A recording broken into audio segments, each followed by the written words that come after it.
Yesterday, me and my boyfriend were driving. Our late night drive, whatever. And I'm talking to him, and I'm like, basically, explaining to him how like I've been getting a little iffy feeling from like somebody I've been speaking to.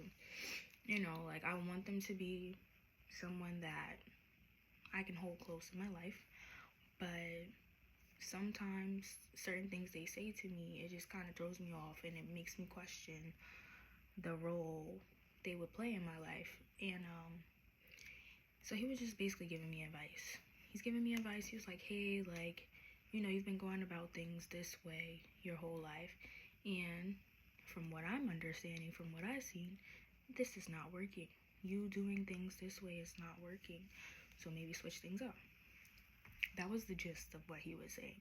So within him saying that, I'm like, but I'm this type of way, and I communicate in this type of way, and if people know me, then they would know that this is how I engage, and da da da da.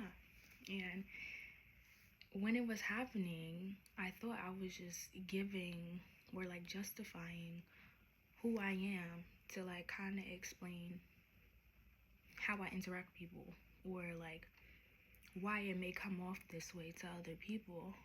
And now that it got me like just thinking within myself, or just sitting within myself, it was like I was basically blocking the advice that he was giving me.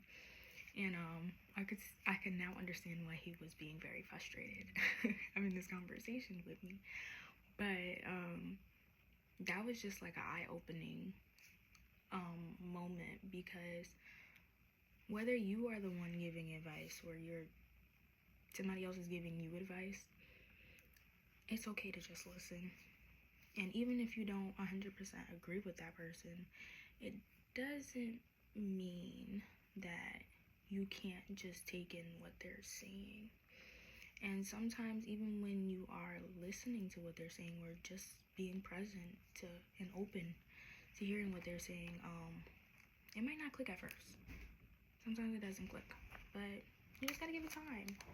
Being open to receiving the information, because I could have seen me telling myself, or like basically advocating for myself, that I am the way I am and I communicate the way I communicate. That could have easily been seen as me kind of, in his words, rebuttaling or kind of blocking the advice. So full circle moment.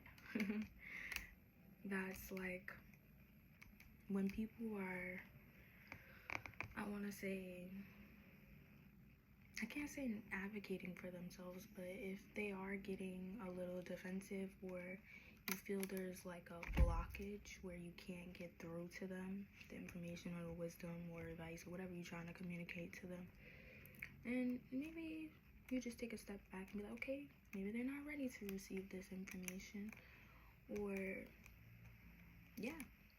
And if they are open, if they're able to be like, okay, never thought about it like that, thank you for that. Or even if they're disagreeing with you, but they're able to be like, but I hear you, let me think on that. It's just certain words or keywords, or just little things that you just pick up on that kind of just show you the type of people that are open to connecting with others. Because I feel like if they aren't open to receiving the information, or if they are trying to always justify a situation, yeah, they're kind of like they're a little blocked. And if they block, they're not open, then that's not really the type of person you want to be around. There's really no way to kind of get through that brick wall. So using discernment and figuring out who's your people and who's not. And some people are just not there yet. Hopefully, one day they'll hop on the bandwagon, and if they don't,